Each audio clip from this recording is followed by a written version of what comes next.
நான் தேர்தலுக்கு முன்னே சொல்லியிருக்கேன், யாரை பார்த்து எங்களுக்கு பயமும் கிடையாது, எங்களுக்கு யார் மேலேயும் பொறாமை கிடையாதுன்னு சொல்லியிருக்கேன். அது மாதிரி 108 தொகுதியில் அவங்க தாவேகா வெற்றி பெற்றிருக்கு. அவர்கள் ஆட்சியை அமைப்பதற்கு பகீரத முயற்சிகள்லாம் செய்து எப்படியோ ஆட்சியை அமைச்சிருக்காங்க. அதனால அவங்களுக்கு வாழ்த்துக்களே சொல்லியிருக்க பிறகு வேற மும்மொழி கொள்கை வந்து கம்பல்சரி ரொம்ப இல்லை. ஹிந்தி திரிப்பு தான் நம்ம தமிழ்நாட்டில் எழுதிட்டு இருந்தோம். கரெக்டா? மூன்றாவதாக ஒரு மொழியை இந்தியாவில் இந்த காலகட்டத்தில் 67 நம்ம எழுதியிருக்கோம். 50 வருடங்கள் கழித்து 60 வருடம் கழித்து இன்றைக்கு உலகமே ஒன்றுங்கிற அளவுக்கு வந்து முன்னெல்லாம் வெளிநாடு போகிறதே கஷ்டமான வேலையை படிக்கிறதுக்கெலாம் இப்போ வந்து எளிதாக இப்போ சென்னையில் போய் படிக்கிற மாதிரி எந்த கண்ட்ரிலையும் படிக்கிற அளவுக்கு வளர்ச்சி அடைஞ்சிருக்கோம். மூன்றாவதாக ஒரு மொழியை படிப்பது தவறில்லை என்பது தான் நான் பலமுறை சொல்லியிருக்கேன். அது அவங்க விருப்பப்பட்ட மொழியை படிப்பது தவறில்லை. இந்த மூன்றாவது மொழிக்கு தேர்தல் இது எக்ஸாம் இல்லைன்னு சொல்லியிருக்காங்க. படிக்கிறதுனால ஒன்றும் தப்பு கிடையாதுன்னு தான் என்னுடைய கருத்து. நடந்து முடிந்த சட்டமன்ற தேர்தல் உங்களுக்கு கற்றுக் கொடுத்த பாடம் என்ன? சில நேரங்கள் மக்கள் வந்து மாற்றம் வேண்டும் என்கிற பேர் தான் இதுவரை நம்ம விசித்திரமாக வேட்பாளரே யார் என்று தெரியாமல் இன்றைக்கெல்லாம் இப்போ பொதுவெளியில் பார்க்குற வேட்பாளரின் தகுதிகள்லாம் பார்க்குறோம். அதெல்லாம் தெரியாமல் வாக்களித்து ஒரு நல்ல வேலை அறுதி பெரும்பான்மை கொடுக்காம ஒரு பெரிய மக்கள் 126 தொகுதியில் எதிர்கட்சிகளுக்கு கொடுத்து ஜனநாயகத்தை காப்பாற்றிருக்காங்கன்னு தான் நான் நினைக்கிறேன். கம்பி கொண்டு வந்து நினைக்கிறீங்க. அதை திரு விஜய் அவர்கள் தான் சொல்லணும். இந்த ஒரு வார ஆட்சி எப்படி இருக்குன்னு நினைக்கிறீங்க? 3 மாதம் ஆகட்டு பார்ப்போம். அதிமுக எதிர்காலம் என்னவாக உறுதியாக வர்ற தேர்தலில் 26 அம்மாவுடைய ஆட்சியை அமைப்பதற்காக அம்மாவின் தொண்டர்கள் நாங்கள் உறுதியாக அந்த முயற்சியிலிருந்து பின்வாங்க மாட்டோம். அம்மா அவர்கள் சொன்னது போல இன்னும் எத்தனை நூற்றாண்டுகள் ஆனாலும் புரட்சி தலைவர் ஆரம்பித்த அந்த இயக்கத்தை யாராலும் அழிக்க முடியாது. இடையில இது மாதிரி 96 நீங்கள் பார்த்துருப்பீங்க, இது போன்ற சலசலப்புகள் ஏற்பட்டது. போட்டி அதிமுகலாம் உருவானுச்சு. புரட்சி தலைவர் காலத்திலேயே நமது கழகம் உருவானுச்சு. 79 பாராளுமன்ற தேர்தலில் முதலமைச்சராக இருந்த புரட்சி தலைவர் 2 தொகுதிகள் தான் வெற்றி பெற்றார். சிவகாசியிலையும் கோபிச்செட்டிப்பாளையம். அப்பயே மத்திய அமைச்சர்களாக இருந்த பாலா பழனூர், சத்தியவாணி முத்து போன்றவர்கள் எல்லாம் கட்சியை விட்டு தாவினார்கள். இது போன்ற திஷ்டிகள் இடையில வந்து அதிமுகவில் நடப்பது உண்டு. ஆனால் உறுதியாக அதிமுக இந்த சோதனைகள் எல்லாம் கடந்து வர்ற தேர்தலில் பாராளுமன்ற தேர்தலே சாதனை படைக்கும் என்பது தான் ஒரு அம்மாவின் தொண்டனாக எனது கருத்து. திமுக அதிமுக பேரில் வந்து அமைச்சரவை எல்லா அமைச்சர்களும் போடுவாங்க. வெறும் 9 பேரை மட்டும் போட்டிருக்காங்க. அதில் என்ன ஏதாவது இருக்குன்னு நினைக்கிறீங்களா? சரியான ஆட்களுங்க. இப்போ இதுவரை முதன்முறையாக தமிழ்நாட்டில் 2006 திரு விஜயகாந்த் அவர்கள் வரவால அப்போ திமுக கூட்டணி திமுக அறுதி பெரும்பான்மை பெறலை. அப்போ திரு கருணாநிதி அவர்கள் திருமதி சோனியா காந்தி அவர்களோட இருந்த அந்த நல்ல புரிதல்னால ஒரு மைனாரிட்டி கவர்மெண்ட் கொடுத்தாங்க. ஆனால் இப்போ விஜய் திமுக கூட்டணிக்கும் அதிமுக கூட்டணிக்கு எதிராக அவர் தனியாக போட்டியிட்டு 108 தொகுதியில் தான் வெற்றி பெற்றிருக்கார். அவருக்கு அறுதி பெரும்பான்மை கிடைக்கல என்பது உண்மை. இப்போ காங்கிரஸ் திமுக கூட்டணியிலேருந்து வெளியேறி சென்றது எல்லோராலும் அது வந்து இன்றைக்கு விமர்சனம் செய்யப்படுகிறது. 60 ஆண்டுகள் கழித்து நாங்கள் அமைச்சராக இருக்கோம்னு சில பேர் புலகாங்கிதம் அடைகிறாங்க. பட் நீங்கள் எந்த கூட்டணியில் நின்று வெற்றி பெற்றீங்களோ அந்த கூட்டணிக்கு எதிர்த்து நீங்கள் உங்கள் வேட்பாளர்கள் 5 பேர் ஜெயிச்சிருக்காங்கல்ல, அவங்க எம்எல்ஏ, அவங்க தாவேகாவை எதிர்த்து தான் வெற்றி பெற்றிருக்காங்க. அதை எப்படி அவர்கள் நியாயப்படுத்தும்? மந்திரி ஆகிறதுக்காக இது போன்ற ஒரு கூட்டணியில் நின்றுட்டு ப்ரீபோல் அலையன்ஸ் தேர்தலுக்கு முந்தைய கூட்டணியிலேருந்து வெளியேறி அதை போய் சப்போர்ட் பண்ணுறது ஆரம்பிக்கிறார்கள். இன்னும் சொல்கிற கம்யூனிஸ்ட் திருமாவளவன் அவர்களும் விசிக தலைவர் திருமாவளவன் அவர்களும் ஏதோ ஒரு மதச்சார்பற்ற ஆட்சி வரப்போகுது, அதை நாங்கள் வெளியிலிருந்து ஆதரிக்கிறோம், இஷ்யூ பேஸ்லான்னு சொல்லி இப்போ நீ காப்பாற்றிட்டு நாங்கள் திமுக கூட்டணி தான் இருக்கிறோங்கிறாங்க. நல்ல வேளை அவங்களும் அந்த அமைச்சர்களாக பதவியேற்றால் கம்யூனிஸ்டுகள் மானமும் டிசிகேவின் மானமும் போயிருக்கும். இருந்தாலும் உப்புரவு இருந்தாலும் மண் ஓட்டலைங்கிற மாதிரி அவங்க இந்த ஆட்சியை எதற்காக ஆதரித்தார்கள் அப்படின்னு தெரியல. இது ஆட்சி ஊசலாடி கொண்டிருக்கு. அதனால தான் திரு விஜய் அவர்கள் அம்மா மக்கள் முன்னேற்ற கழகத்தின் ஒரே சட்டமன்ற உறுப்பினர் வெற்றி பெற்றவரை, அங்கே தாவேக வேட்பாளரையும் எதிர்த்து வெற்றி பெற்றவரை, நாங்கள் தூய ஆட்சி தருவோம், நாங்கள் தூய சக்தி, நாங்கள் ஏதோ அவதார புருஷர்கள் போல பேசியவர்கள் ஆட்சி அமைப்பதற்கு முன்பே எங்கள் கட்சி சட்டமன்ற உறுப்பினரை கோச்சிங்பாங்க, அபகரிக்கிறாங்க. கேட்டால் அவரா அங்கே இருக்கிற அந்த அவங்களுடைய ஃபாலோயர்ஸ் எல்லாம் செல்லமாக சொன்ன வச்சு அந்த தற்கூரிகள் எங்கள் எம்எல்ஏ தான் எங்கள்கிட்ட வந்தாங்கிறாரு. நீங்களாம் என்கிட்ட வருவீங்களா? இப்போ நீங்கள் ஊடகத்தில் சேர்ந்தவனா என்கிட்ட தகவலுக்காக தான் வர்றீங்க, கேள்வி கேட்குறோம், அவர் என்ன சொல்கிறாரு, முடிஞ்சா அவரை மடக்கி பார்ப்போமே அப்படின்னு தான் வருவீங்க. அது ஏற்க எங்கள் எம்எல்ஏ இருந்தவர் அங்கே வெற்றி பெற்றது அமமுக அதிமுக கூட்டணி எல்லா நிர்வாகிகள் உழைப்பால் மக்கள் ஓட்டு போட்டது குக்கருக்கு. அவரை நீங்கள் அவரே உங்கள் வார்த்தைக்கு வச்சுக்கோ, அவரே உங்களை தேடி வர்றாருன்னு வச்சுங்க, அவரை நீங்கள் சேர்த்துக்கொள்வது இப்போ ஒரு எம்எல்ஏனால உங்களுக்கு அது குதிரை பேரை வரலன்னு நீங்கள் நம்புறீங்க. உறுதியாக அவர் அமைச்சராக்கினா நிச்சயம் வரும். அதுபோல் அதிமுகவிலேருந்து 25 எம்எல்ஏக்கள் ஆதரவை அதிமுக ஊழல் கட்சி என்று சொன்ன விஜய், இன்னொன்று பாஜக கூட்டணியில் மற்றும் சில கட்சிகள் என்று சொன்னவர், அதிமுக பேரை கூட சொல்ல ரொம்ப இலக்கணமாக பேசியவர்கள் இன்றைக்கு நமது நண்பர்கள். அவர்கள் எத்தனையோ மன வருத்தம் இருக்கலாம், ஆனால் அவர்கள் விஜயை ஆதரிப்பது அறம் என்று சொல்வது எப்படி நியாயமாக இருக்க முடியும்? அம்மாவின் ஆட்சி வர வேண்டுங்கிறாங்க, அவங்க போய் நம்ம கட்சியை அழைக்க நினைக்கிற தாவேகா கூட போய் ஆதரிக்கிறது எப்படி நியாயம்? இன்னும் சொல்ல போகிறேன், பாஜக கூட்டணியில் நாங்கள் இருக்கோம், தேசிய ஜனநாயக கூட்டணியில் தான் போட்டிக்கிட்டோம்.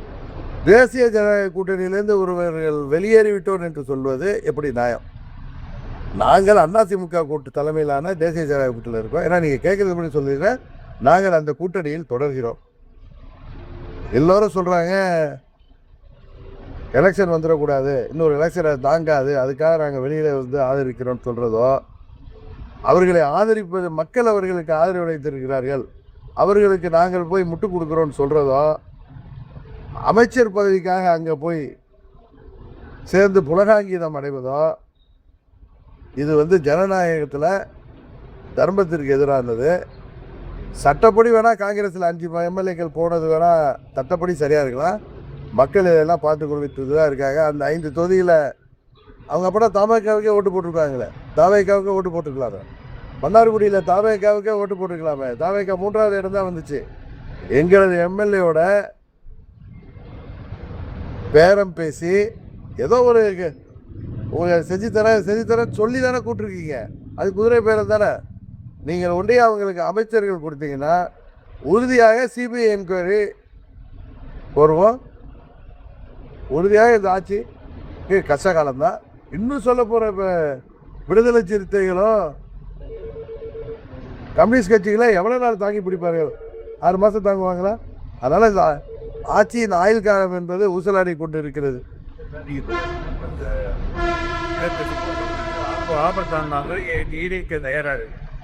யாரு தயாரா இருக்கா? அவரு பெரிய யாரு மீடியங்கள் ஒரு பெரிய சிவி செல்வம் தாங்க, அவங்க போய் எப்படி ஆதரிக்க முடியும்? டிஸ்குவாலிஃபிகேஷன் வரும் சார். அவங்க கட்சி தலைமை, நான் சொல்றது எல்லாம் அங்கே இருக்கிற 24 பேரோ 25 பேரோ என் நண்பர்கள் தான். ஒன்றும் அவங்களுக்கு நான் எதிரான கருத்தை சொல்லலை.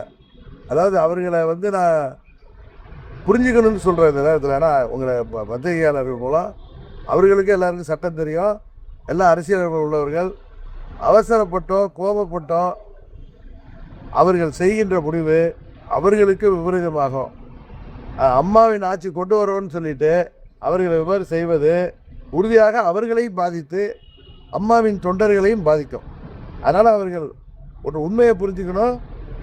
ஒரு பொலிட்டிக்கல் பார்ட்டியோடைய தலைமை தான் அங்கே சட்டமன்ற குழு நிர்வாகிகளை நியமிக்க முடியும். திரு பழனிசாமி அவர்கள் நியமித்திருக்கிற கொறடா தான் நாளைக்கு சட்டமன்றத்தில் ஏற்கனவே பல தீர்ப்புகள் இருக்கு. ரீசெண்டாக வந்த மகாராஷ்டிராவில் வந்த பிரச்சனையில் வந்து சுப்ரீம் கோர்ட் தீர்ப்பு இருக்கு. இதை தாண்டி இவங்க எந்த கோர்ட்டுக்கு போக போகிறாங்க? சபாநாயகர் எவ்வளோ நாள் காலம் திறத்த முடியும்? இன்னும் 10 நாள் காலம் திறத்து வர அதுக்கு ஒரு லிமிட் இருக்கு. அண்ணன் இபிஎஸ் அவர்கள் தரப்புலேருந்து நீதிமன்றம் சென்றால் இதெல்லாம் வெட்ட வெளிச்சமாயிடும். அவர்களுக்கு மந்திரி பதவி கொடுக்கப்பட்டால் உறுதியாக உங்களுக்கு சிபுசோரன் வழக்கு போல அது வந்துடும். அதனால் இது பெரிய குழப்பத்தை தான் உருவாக்கியிருக்கு. மக்கள் இப்படி ஒரு குழப்பமான தீர்ப்பை தமிழ்நாட்டில் கொடுத்துருக்கிறதுனால இது போல் குழப்பங்கள் இருக்குது. வருங்காலத்தினால யாருக்கு அறுதி பெரும்பான்மை கொடுத்தாதான் தமிழ்நாட்டுக்கு நல்லது, தமிழ்நாட்டு வளர்ச்சிக்கு நல்லது. இந்த ஆட்சியில் அமைச்சர்களாக ஆகியிருப்பவர்களை பற்றி வருகின்ற தகவல்கள் இன்றைக்கு கூட காலம்புரை பார்த்தேன், அது ஃபேஸ்புக்கிலலாம் பார்த்தேன். கல்வித்துறை அமைச்சராக இருந்தவர் ஆகியிருக்கிறவர் மேலே எத்தனையோ குற்றச்சாட்டுகள் வருது. அதுபோல் அவங்க இன்ஸ்டாகிராம்லேயே ஆட்சி நடத்திடலான்னு நினைக்கிறாங்க. ரீல்லே நடத்த முடியாது. ரியலாக வந்தால் தான் நடத்தும். ரியலை மக்கள் இப்போ ரீலை பார்த்து நம்பி வாக்களித்த மக்கள் ரியலை பார்க்குறப்ப, உண்மையை பார்க்குறப்ப எல்லாத்தையும் புரிந்து கொள்வார்கள். அதனால தான் சொல்கிறேன், அம்மாவின் ஆட்சி அமைப்பதற்கு அம்மாவின் தொண்டர்கள் அனைவரும் ஒன்றாக இருக்க வேண்டும். அப்பொழுது தான் அம்மாவின் தொண்டர் என்று சொல்வதிலோ, அம்மாவின் கட்சியை நாங்கள் ஆட்சி கொண்டு வரோம் என்று சொல்வதில் உண்மையான இது இருக்க முடியாது.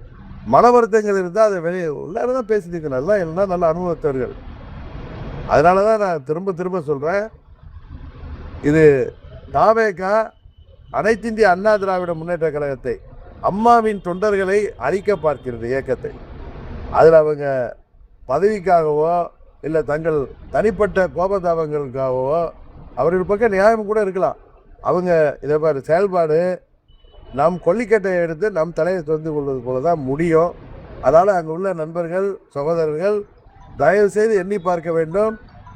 தாய் கழகத்தில் அதிமுகவோட கட்சி யார் பக்கம் இருக்கிறதோ அங்கே தான் தொண்டர்கள் இருப்பார்கள்.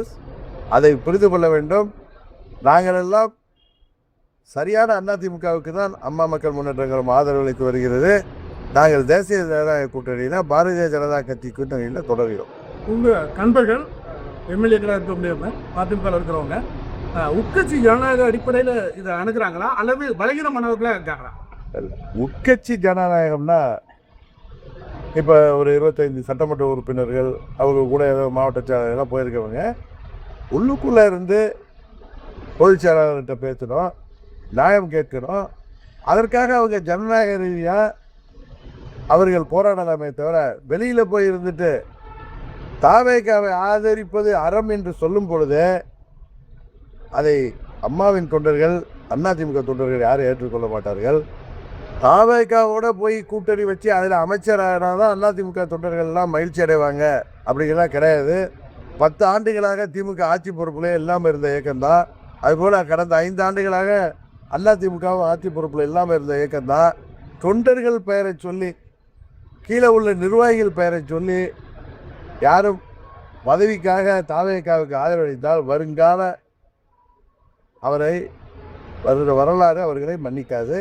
புரட்சித் தலைவர் ஆரம்பித்த இயக்கத்தை, அம்மா அவர்கள் கட்டி காத்த இயக்கத்தை இன்றைக்கு தாவேகா தலைவர் விஜய் அழிக்க பார்க்கிறார் என்பது தான் உண்மை. அதில் யாரும் அதுக்கு ஈல்டாயிடவனா நாளைக்கு நீங்களே வருத்தப்படுகிற சூழ்நிலை தான் வரும்.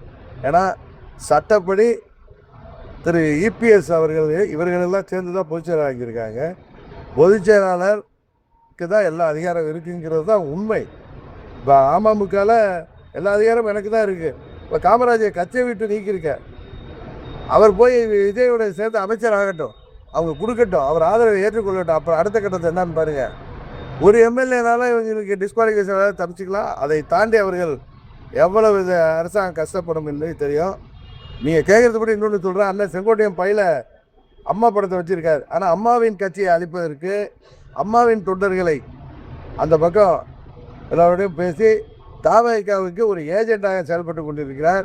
அவர் அண்ணன் எடப்பாடி பழனிசாமியை பார்த்து அம்மாவின் ஆத்மா மன்னிக்காது, தண்டனை கொடுத்ததுன்னு சொல்கிறது 100% தவறு.